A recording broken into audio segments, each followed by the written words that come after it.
Bonjour Corinne. Bonjour Yves. Alors Corinne, tout le monde connaît Théma, l'activité dédiée aux conseillers en gestion de patrimoine qui a fêté ses 30 ans ces mois-ci. Mais le périmètre que vous représentez inclut également la gestion privée, les partenariats bancaires. Pouvez-vous nous expliquer? Alors Yves, c'est vrai qu'on connaît beaucoup AXA Wealth Management au travers d'AXA Thema, mais ce sont trois réseaux en fait, AXA Wealth Management. L'origine de ce regroupement, c'est parce qu'en fait, on sert au travers de ces trois réseaux le même client, un client qui a besoin d'innovation et de contrats haut de gamme.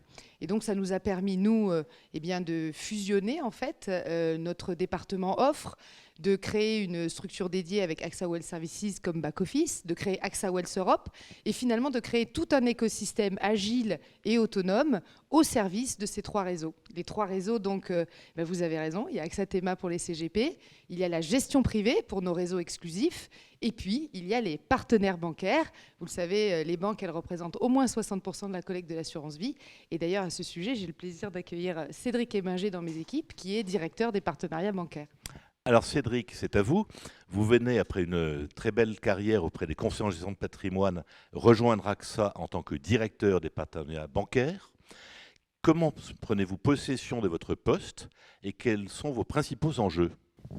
Alors bonjour Yves, donc effectivement 2 mois maintenant auprès d'AXA Wealth Management et très heureux d'avoir rejoint les équipes d'AXA et de Corinne. Et j'en profite d'ailleurs pour remercier Corinne pour la confiance accordée dans ce nouveau challenge.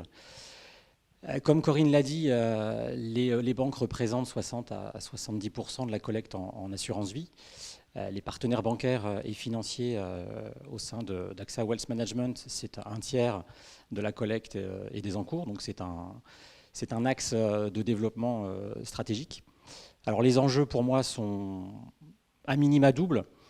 Premièrement, c'est partir en conquête, relancer, développer, animer des partenariats stratégiques au travers de l'offre produit, en s'appuyant sur les expertises d'AXA, à savoir le private equity, l'eurocroissance. On a également la France, le Luxembourg, ce qui nous permet effectivement d'être en lien avec ces partenaires bancaires qui sont positionnés sur un segment haut de gamme, en gestion privée, gestion de fortune, en s'appuyant également sur l'offre de services et notamment la digitalisation qui va nous permettre de finaliser une nouvelle offre à destination de plateformes digitales. Très bien, merci beaucoup Cédric. En conclusion, Corinne, les taux d'intérêt remontent chaque jour, en tout cas sont beaucoup remontés ces temps derniers. Comment, dans ce contexte de taux, se passe l'activité de votre périmètre? Alors l'activité pour tout le monde depuis le début de l'année, elle est extrêmement dense. Elle l'était déjà en fin d'année. Et c'est dans ce contexte que je pense que les partenaires ont à cœur d'avoir des assureurs qui sont diversifiés et qui sont solides. Et c'est ça qui fait la différence en ce début d'année.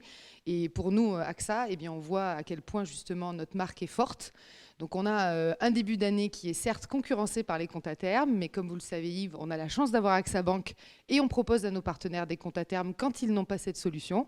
Donc on est plutôt confiant sur le premier trimestre. Après un début d'année un peu timoré, on est reparti en conquête. Merci beaucoup Corinne et Cédric et à très bientôt. Merci Yves. Au revoir.